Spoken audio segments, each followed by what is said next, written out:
speaking of care, what's the best course of action if you do have a fever? Yeah, so it depends on, again, person to person. In a normal, healthy adult, there are really two schools of thought. You can treat a fever if you're feeling bad, if you're feeling crummy, like go ahead, take something for the fever, as long as it's safe. So typically we tell people Tylenol and NSAIDs like ibuprofen are okay to use, as long as you're fine to use those under the direction of your provider. But also they can be used for the other symptoms like the aches and pains that you have associated. I don't think that anyone should really suffer through a fever.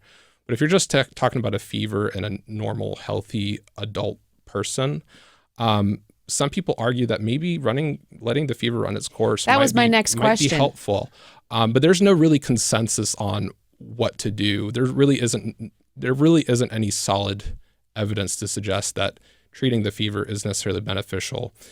But also, if it's not risky to let the fever run its course, then you might actually get better a little bit sooner. That's what I was going to ask. Yeah, that makes sense because its job is to ramp up your immune system. Right. So maybe give it like a day. Yeah. And then if it's still there, be like, okay, I'm miserable. Right. And I certainly wouldn't be treating around the clock with any of these medications. I would say, let it rise up for a bit, and then after a while, take it down. Right. Yeah. So, look at what your body's doing. And you don't want to be taking these things around the clock because you really want to see how your body is responding to this illness. And you want to know how long this fever is going to run its course too. Okay, great.